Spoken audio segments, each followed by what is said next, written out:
아무것도 염려하지 말고 오직 모든 일에 기도와 간구로 너희 구할 것을 마음으로 하래라? 감사함으로 하래라 그랬어요. 희한하죠?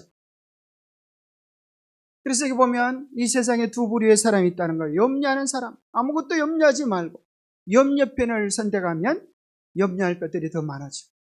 하나님께 기도하는 편을 선택하는 것은 기도할 때 감사함으로 기도하면 하나님께서 우리의 마음과 생각을 지켜주시겠다 그랬어요.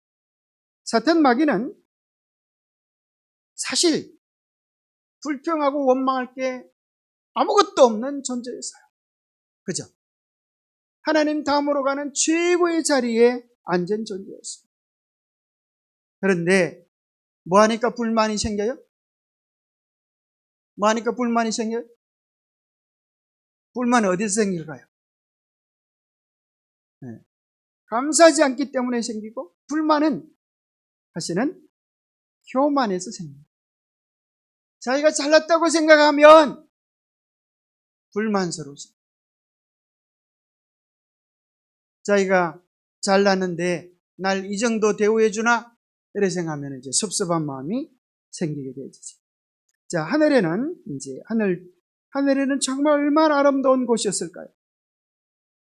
온 우주가 모여서, 온 우주의 거민들이 모여서 하나님을 찬양하고 예배하는 그곳. 다른 말로 하면 감사와 기쁨이 가득 찬 곳. 그곳에 하나님의 자리를 탐하는 자가 생겼습니다.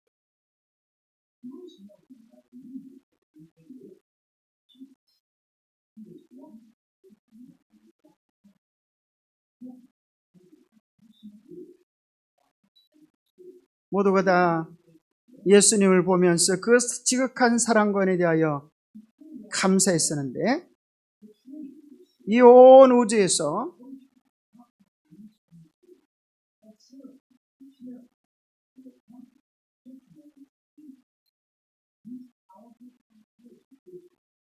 가장 지성적이고 높은 천사장 루스벨의 마음에 교만한 생각을 품게 되었습니다.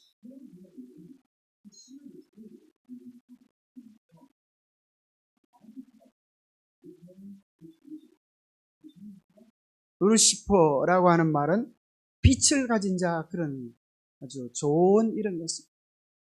그러나 그의 마음속에 교만한 마음을 가지자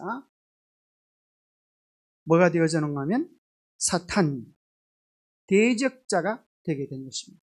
원인은 불만입니다. 불만은 교만에서 나왔습니다. 그 교만은 이기심에서 나왔습니다. 이기심은 온갖 죄악의 기초가 되어지는 탐욕을 그의 마음의 중심에 가지게 했습니다.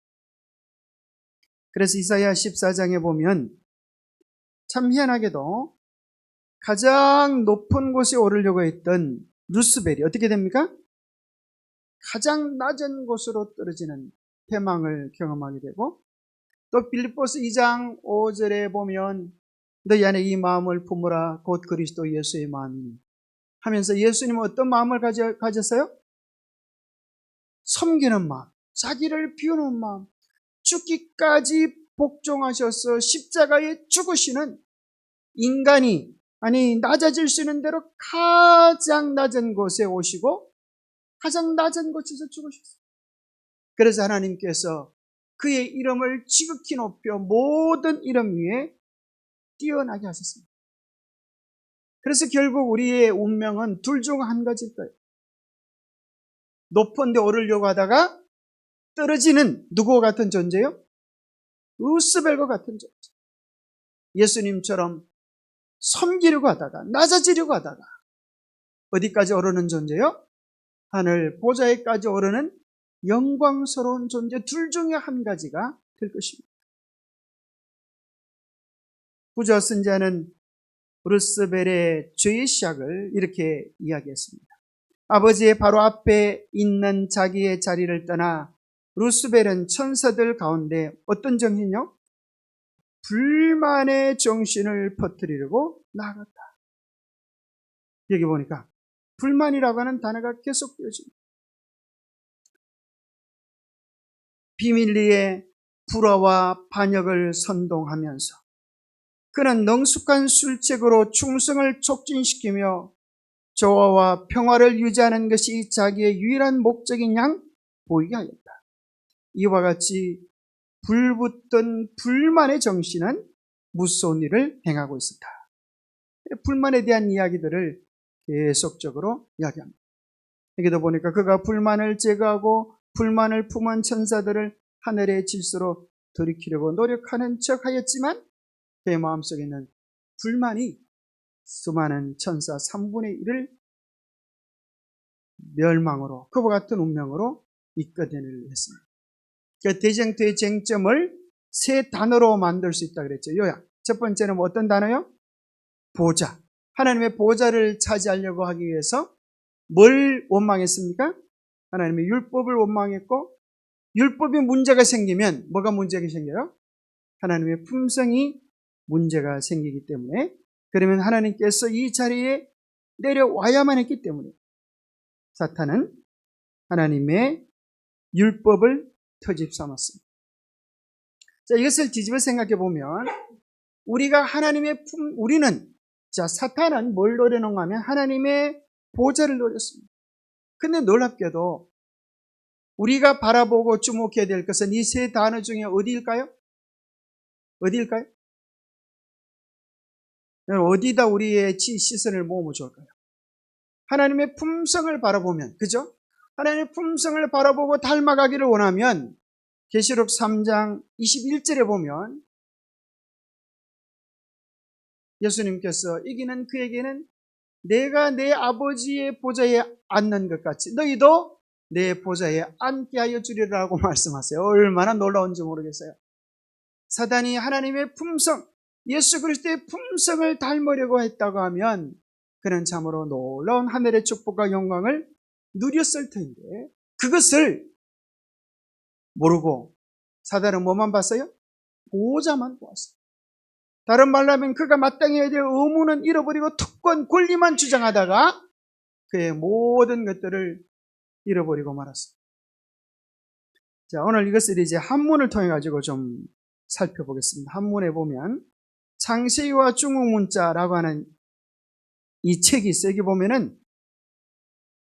놀랍게도 창세기에는 4대 사건과 4대 인물이 나오는데 4대 사건이 뭐라 그랬어요? 혹시 기억납니까? 창조, 그 다음에요 타락, 세 번째는 홍수, 바벨. 이 네 가지가 온 인류의 사건이에요. 창세기 1장부터 11장까지의 사건은 온 인류가 함께 경험한 사건이라는 거예요. 그러면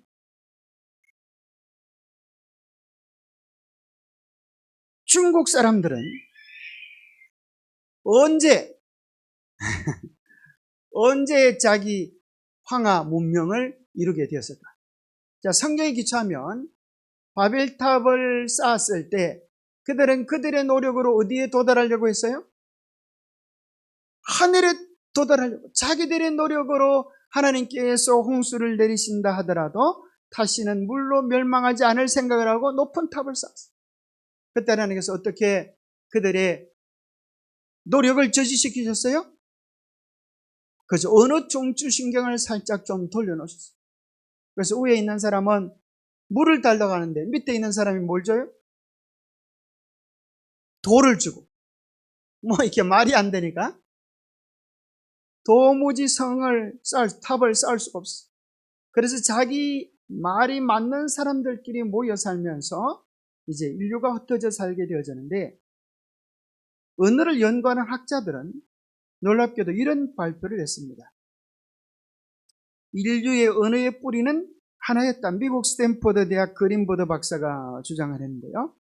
전 세계 5천여 개의 언어들을 연구해 보니까 사실은 그 언어들의 뿌리가 하나였다라고 하는 사실을 주장하게 됐어요. 자, 우리나라의 말은 어디서 왔을까요? 우리나라 말 어디서 왔어요?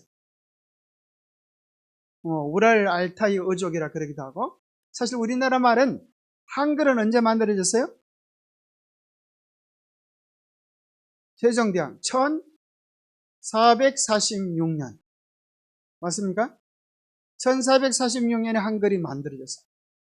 그럼 1446년 한글이 만들어지기 전에는 어떤 말을 썼을까요? 그죠? 한자를 썼어요. 한자. 한자가 무슨 말입니까? 한나라, 중국 한나라의 언어를 그대로 빌려다가 썼다.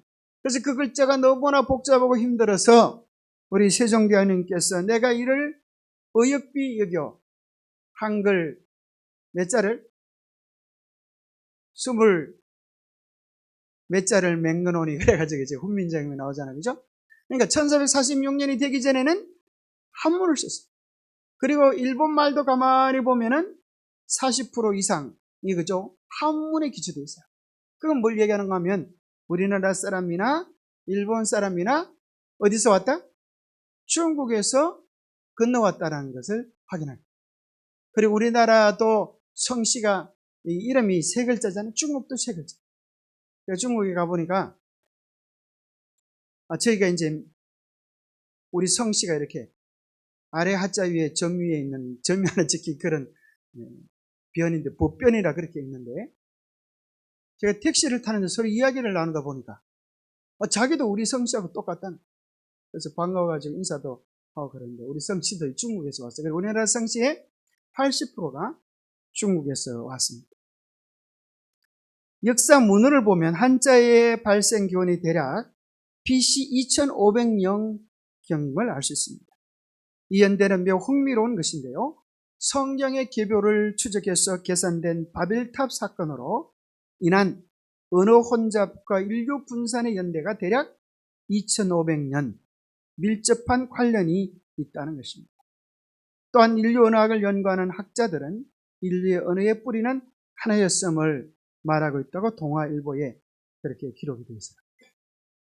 그래서 바벨탑 사건에 보니까 창세기 11장 1절에 보니까 온 땅의 언어가 하나요. 말이 하나였더라. 그래서 놀랍게도 여기 중국의 글자를 무슨 글자라 그래요? 상형문자 그러잖아요. 그죠? 세계의 4대 문명이 있는데 이집트 문명, 메소포타미아 문명, 인더스 문명, 황하 문명 이 가운데서 제일 먼저 문명이 시작되었다고 하는 것을 무슨 문명일까요? 메소포타미아 문명. 메소포타라고 하는 것은 두 강 사이 그런 의미를 가지고 있다. 강. 그래서 바로 여기가 티그리스와 유프라테스가 있는 에덴 동산과 연관되어진 지명임을 발견하게 됩니다.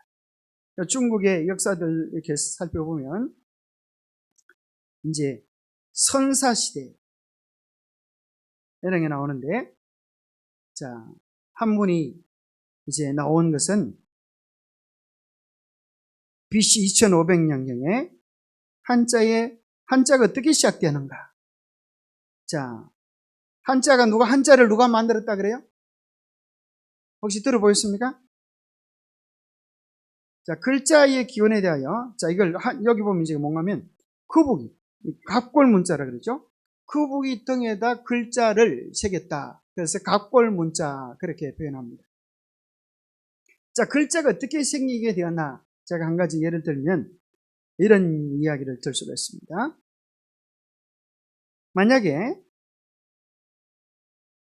어떤 총각이 아가씨에게 글자가 없을 때, 진흙판에다가 뱀 한 마리를 그려가지고 아가씨에게 주었다.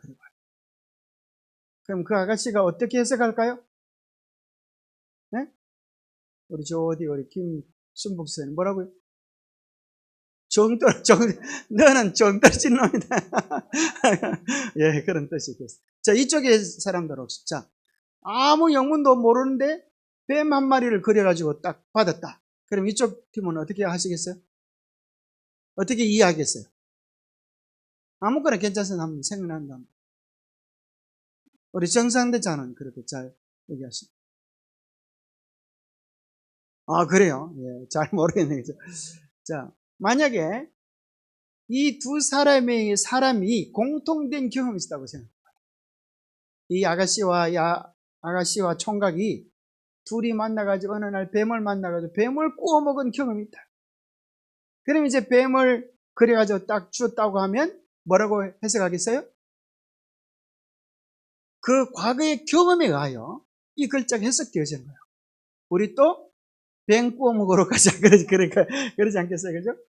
그러니까 보세요. 한 개인의 경험, 그것이 어떻게 해석되어지는가에 대한 단초를 제공해 준 거예요. 그래서 개인이 아니라 모든 사람이 공통적으로 경험한 것을 뭐라 그래요? 그것을 역사. 그죠? 그래서 한 글자 속에는 반드시 뭐가 기록되어져 있을 때, 역사가 기록되어져 있을 때 이해하기가 쉬운 거예요. 그래서 중국의 이 글자 속에는 놀랍게도 창세기 1장부터 11장까지의 역사가 기록이 되어 있어요. 중국의 처음 종교는 어떤 종교였을까에 대한 연구에 의하면 이런 연구가 있습니다. BC 2000년 전에는 상제를 믿었다. 상제는 이제 우리나라 말도 이제 중국에서 전화돼 가지고 우리나라도 뭐라 그러는가 하면 옥황상제 들어보죠. 옥황상제. 하늘에 계신 최고로 높은 분, 그분은 옥황상제라고 그래요. 그 상제. 근데 중국 성경에 보면 하나님을 상제라고 표현합니다. 그 하나님을 섬기는 그런 나라였다. 그 다음에 BC 5세기경에 유교와 도교가 전래되어지고 BC 1세기경에 불교가 전래되어집니다. 중국의 가장 오래된 역사서 가운데 하나인 서경에 보면 주전 2400년부터 주전 721년까지의 정치, 역사, 종교, 병법, 음악, 천문학 이런 것들이 기록되어 있는데 주전 2300년 순왕조 시대 때 하늘에 국경 제사를 지낸 그런 내용들이 기록이 되어져 있습니다. 이 진시황 때 여러분 딴 사람 몰라도 진시황 다 아실 겁니다.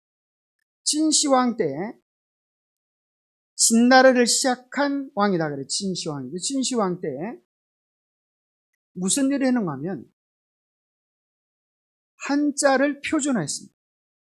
그리고 뭘 표준화했는가 하면 봉선제를 이 사람이 폐지했어요. 봉선제가 뭔가 하면 하늘에 제사를 지내는 그런 게 있었는데 이 사람이 이걸 폐지했어요. 그리고 분수경률을 했습니다. 분수경률이라고 하는 것은 그 전에 있던 아주 신에 대한 이런 내용들에 대한 책들을 모아다가 다 불살라 없앴습니다. 그리고 이 사람이 순장 무덤을 장려하고 만리장성을 쌓았습니다. 중국에 가면 여러분들이 가장 집이 많은 한 건물을 보게 되는데 이 건물이 무슨 건물일까요? 이 건물은 무슨 건물 같아요? 중국 안 가보시면 뭐예요? 이것이 뭔가 하면 자금성입니다. 자금성은 방이 몇 개가 있다 그러면 하면 9,999개의 방을 가지고 있다. 그래서 어마어마하게 많죠? 왜 10,000개를 안 만들었는가? 10,000개는 감히 하나님께 대하여 도전하는 숫자다. 그래가지고 하나 모자라 하나님한테 대들면 혼이 나니까 하나 모자라 이렇게 생각을 했다. 그런데 놀랍게도 중국에 가면 이게 72만 평방미터인데 72만 평방미터인데 이 자금성보다 4배나 더 큰 곳이 있어요. 무려 4배. 그것이 어디일까요? 그것이 바로 이곳입니다. 천단공원이라고 하는데요. 270만 평방미터에 달합니다. 이것이 공원의 이름이 뭐라고요? 천단공원. 이 천당공원이 바로 뭔가 하면 옛날 황제들이 모여서 황제들이 연초를 맞이하면 여기에 와서 하늘의 제사를 지내는 곳입니다. 중국에 여러분들이 가보면 대부분 사원들에 다 뭐가 있는가 하면 꼭대기에 올라가 보면 사원이 있고 그 안에는 각기 다양한 신들이 앉아 있습니다. 여러분들이 가장 많이 보는 신이 뭔가 하면 배불뚝이 신, 배가 불고요. 대머리 신, 뭐 이렇게 또 관우 이런 것들이 이제 많이 생기는데요. 참 재미있게도 여기 보면은 보세요. 여러분 이 천단인데 단이 3단으로 되어 있죠. 그죠? 3단. 지붕도 3단. 마치 우리에게 있어서 뜰, 성소, 지성소의 구조와 같이 비슷한 모습을 가지고 있습니다. 여러분들이 중국에 가보면은 태산, 태산 들어보셨어요? 우리나라의 시조 중에 태산에 대한 시조가 많이 나옵니다. 그래서 이 태산은 중국의 5대 악산 중에 유명한 악산인데 이 태산이 뭘로 유명한가 하면 사실 태산이 최고로 높은 산은 아닌데 주변이 평지인데 요 산만 우뚝 솟아 있습니다.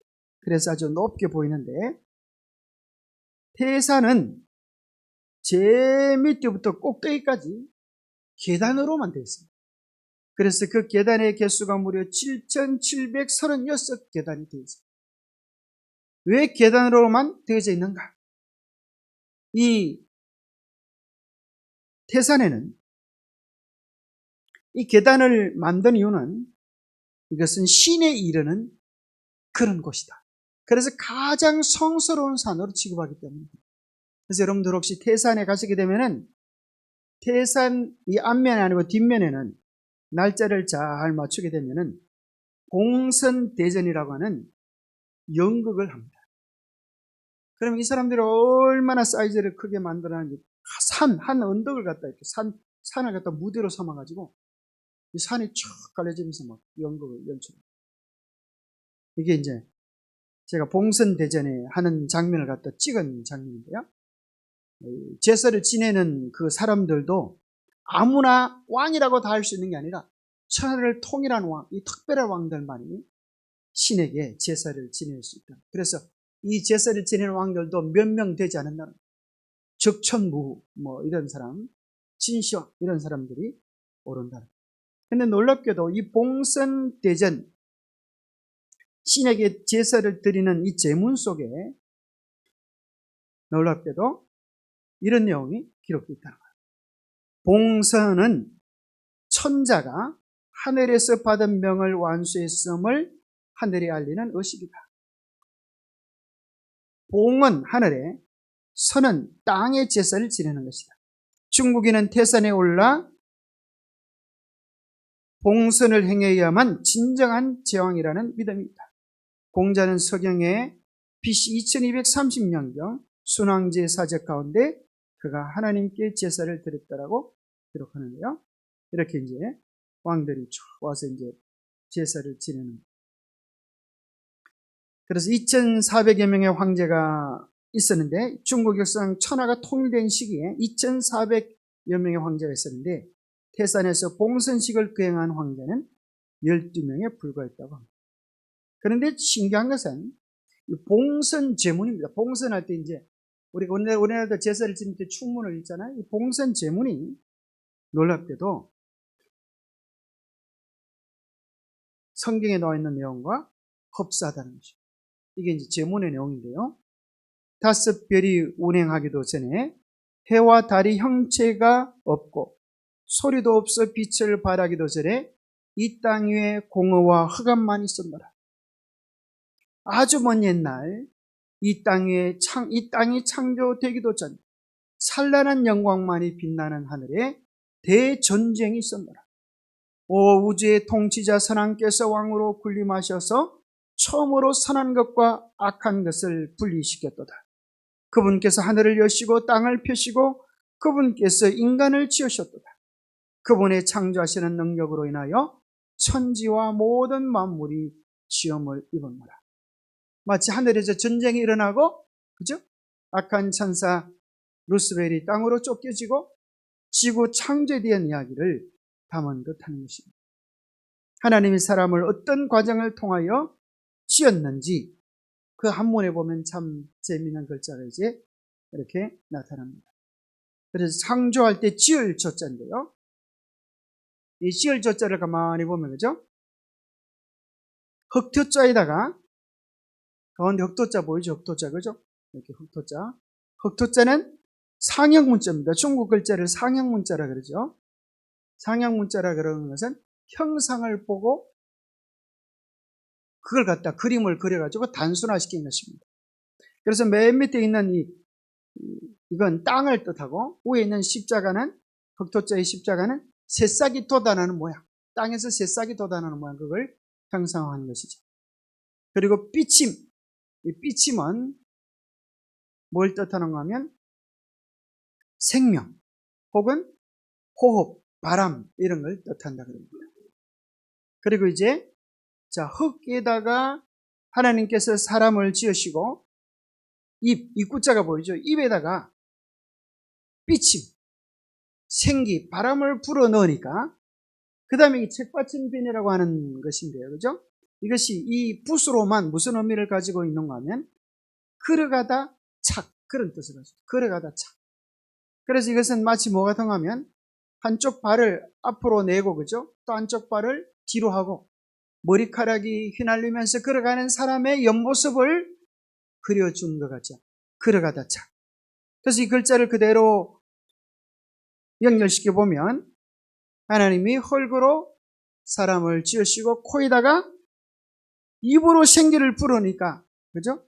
착착 걸어가는 사람이 되었다는 모습을 보여주는 것 같지 않습니까? 그래서 원래 이 걸어가다 착의 모습, 이게 옛날 글자의 모습, 머리카락을 휘날리면서 사람이 걸어가는 모습이죠. 네, 중국에 가니까 이런 동영상이 이제 나왔습니다. 그러면서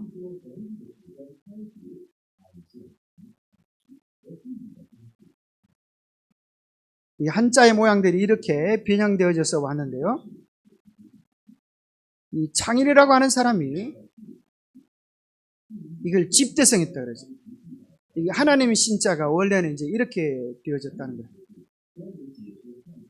재단을 쌓아서 만드는 그런 내용이고요.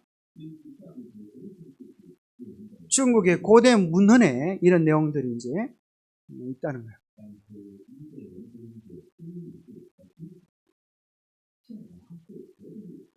생명수, 선악과 뭐 이런 소리 하죠.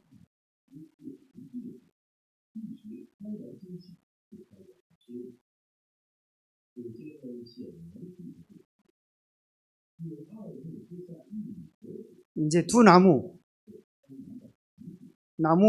목자가 두 개고 그 밑에 이제 여자가 들어가지고 에덴 동산을 선악과 나무를 보면서 탐했다. 그리고 두 나무 밑에 이제 볼시자 이걸 보여주시면서 너희들은 따먹지 말라고 금했다. 뭐 이런 내용들을 설명해 주고 있어요. 들어봐도 잘 모르겠죠? 자, 자, 그래. 근데 이제 이 영자라고 하는 글자를 보면은 이게 실령영자입니다. 실령영자. 자, 실령영자는 비우자, 맨 위에 비우자가 있고 입구자가 3개예요. 그 다음에 이제 자, 비우자는 왜 비우자인가? 창세기 1장 2절에 보니까 이 비우자를 가만히 보면은 새가 날개로 물 위에 있는 모습. 창세기 1장 2절에 보면 하나님의 신이 성령이 지구를 운행하신다. 그럴 때 본문을 보면 마치 날개가 알을 품고 있는 그런 형상으로 그려져 있다는 거예요. 그래서 비우자는 날개를 펴서 이게 지구를 물 위를 잇는 성령의 모습처럼 그렇게 변형되어 있습니다.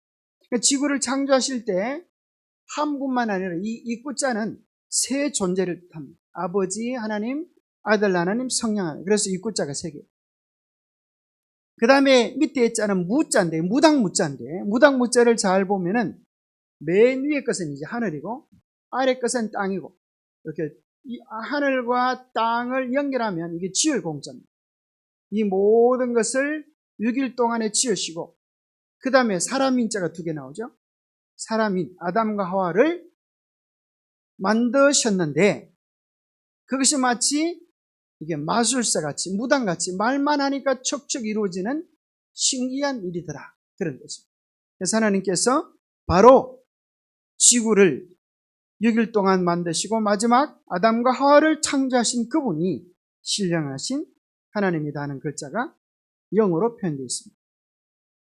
자, 에덴 동산에 보면 하나님께서 이제 에덴의 동산을 창설하시고 거기 사람을 두셨다 그러는데 이게 동산 원자입니다.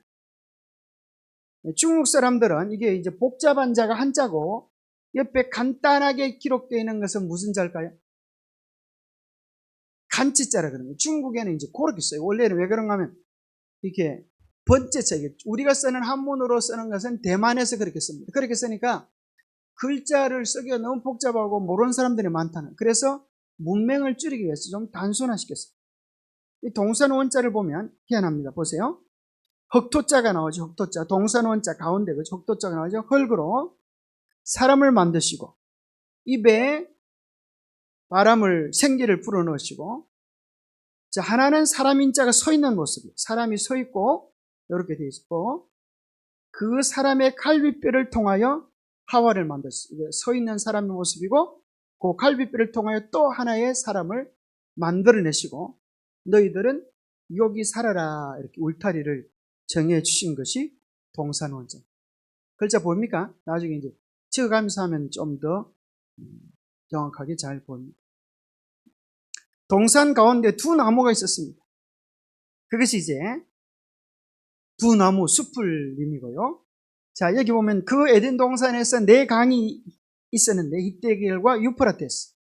그래서 월간 과학에 보면 에덴 동산은 메소포타미아에 있었다. 그래서 밭전자의 모습은 에덴 동산에서 4강이 흐르는 모습과 비슷합니다. 원래 이 모습이 그렇게 상형문자에 나와 있습니다.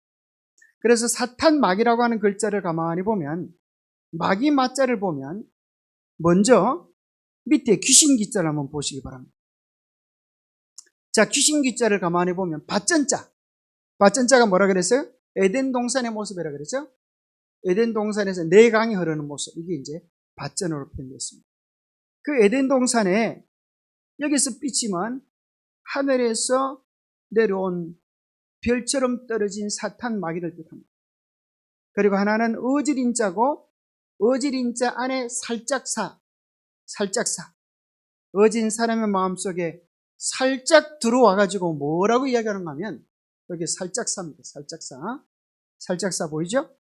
뭐라고 이야기하는가 하면 그 위에 글자 마귀 말자를 보면 이게 가릴 덕계 이런 의미를 가지고 있는데 뱀의 모양으로 자기를 덮은 것입니다. 그리고 2 나무가 있죠. 선악을 알게 하는 나무와 생명의 나무 사이에 와가지고 선악을 알게 하는 나무의 실과를 따먹도록 유혹한 존재다. 사탄 마귀다. 한문에 보니까 다 그렇게 나타나죠. 그리고 이제 금알금자는 하나님께서 생명나무와 선악을 보여주시면서 볼시자죠. 볼시자. 이걸 보여주시면서 또 볼시자기도 하고 하나님 신자의 약자로 쓰여지기도 합니다. 이걸 보여주시면서 이것은 먹지 말라. 금지하다 금자가 돼요. 금지하다 금자. 이걸 따먹지 마라. 이렇게 하셔가지고 그런데 그 밑에 여자가 들어가가지고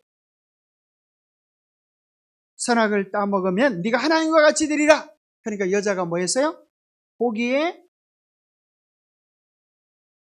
본적, 먹음직하고 보암직하고 지혜롭게 할 만큼 탐스럽기도 한지라. 그래서 여자가 침을 낼름낼름 흘리면서 뭐예요?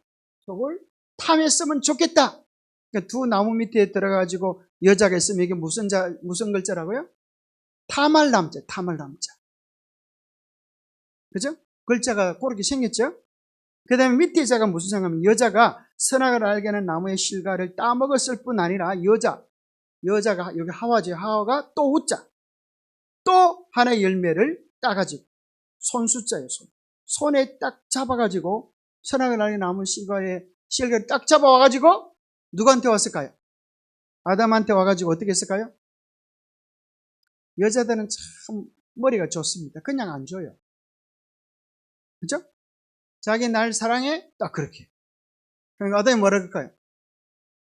사랑하고 말고 딱 그러는 거죠. 남자답게 탁 그러니까. 여자가 딱 어떻게 해? 그걸 증명해봐. 그럼 딱 내놓은 너 날 위해서 죽을 수가 있어? 그러니까 남자는 꼼짝하지 못하게 먹다 보니까 너무 억울해가지고 목에 내려가다 걸린 얘기예요. 남자들이 성대로 가서 영어로는 아담스 애플이에요. 아담스 애플. 아담의 애플이에요. 근데 이게 무슨 장가 하면 이게 낮자인데 잡을 낮자예요. 잡을. 그래서 이게 무슨 산이에요? 한라산입니다. 한라산. 한라산의 중간에 글자가 뭔가 하면 낮자예요. 한라산. 그래서 한라산의 뜻이 뭔가 하면 한이라고 하는 것은 은하수. 나는 뭔가 잡을. 은하수가 손으로 잡힐 만한 산. 그게 한라산. 밑에서 보니까 그래 보이죠. 막 은하수가 지나가고 막 오염도 안 되니까. 한라산. 여자가 이제 또 잡아가지고 이건 당신 너 먹으시오. 그렇게 해가지고 아담이 이제 할 수 없이 그냥 죽지 못해서 먹게 되었죠. 그래서 이게 죄입니다. 죄. 늑사자에다가 안일비자. 네 가지 아닌 것. 성경에서 지난번에 배웠죠. 불법, 불신 이런 올가미 망자가 되기도 하고 올가미를 딱 씌워가지고 이제 꼼짝 못하게 해서 여자가 살짝사 입구자. 이게 처음 시자예요. 시작시. 그래서 여자가 살짝사 입구자. 여자가 살짝 선악과를 따먹는 것으로 인하여서 이 땅에 뭐가 시작된 거예요? 죄와 죽음과 고통이 시작되었다. 그래서 처음 시자가 이보세요. 여자 입으로 그죠? 선악과가 쏙 들어가는 모습을 아주 그대로 그려주고 있잖아요. 옛날 상형 문자는 이렇게 나옵니다. 그래서 뭘 조심해야 되겠다? 입을 조심해야 되겠다. 그죠? 입으로 들어가는 것도 조심하고 나오는 것도 조심해야 되겠다.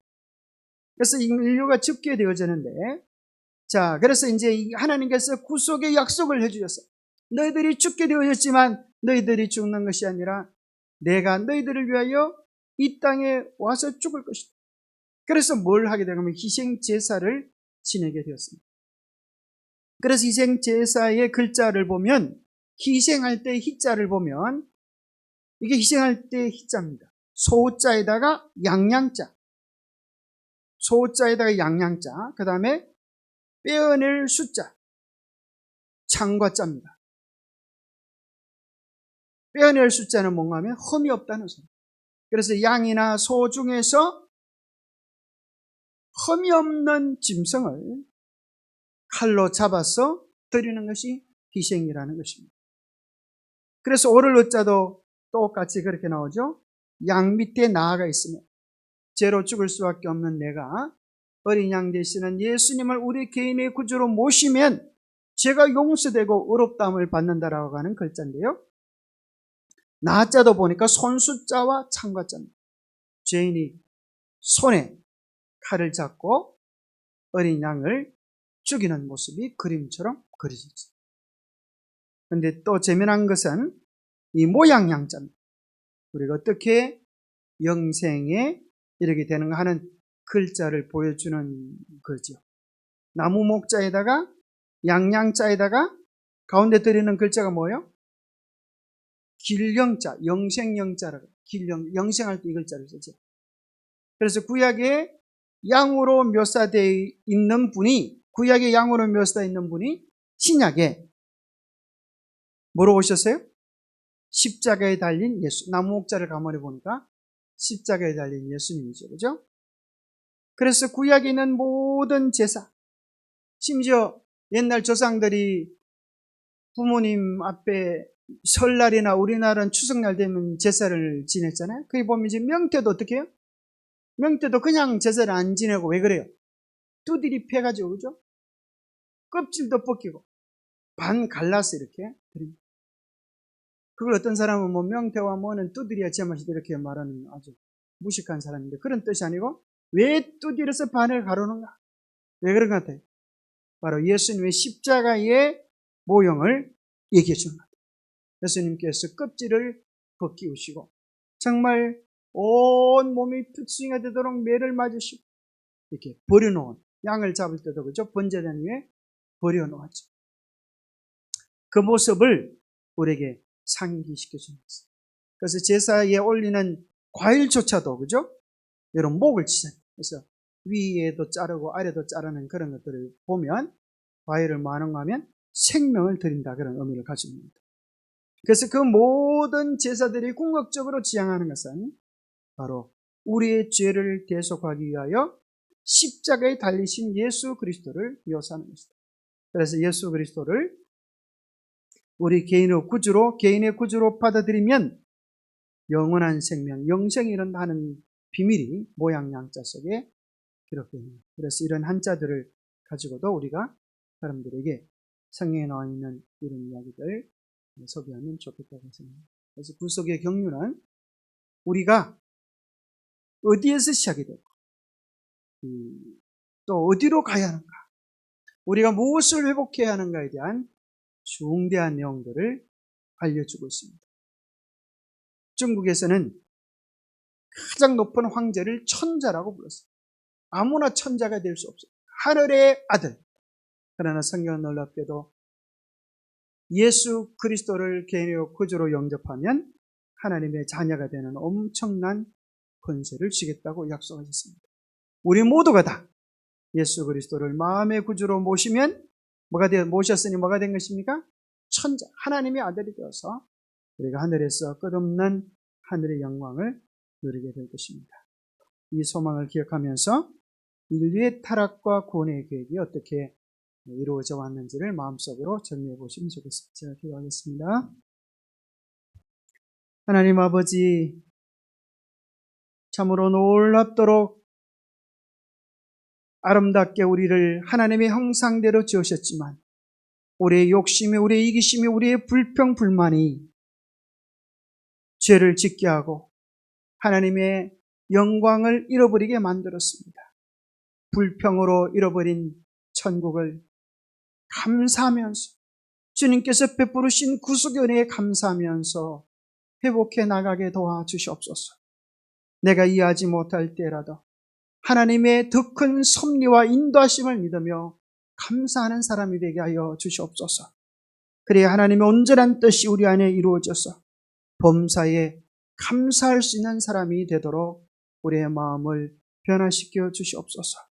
하나님의 놀라운 섭리와 인도하심이 우리 모두를 주장하셔서 감사함으로 날마다 천국에 이르는 하나님의 자녀들이 되도록 복 주시옵기를 우리 주 예수 그리스도 이름 어지하여 간절히 간구하옵나이다.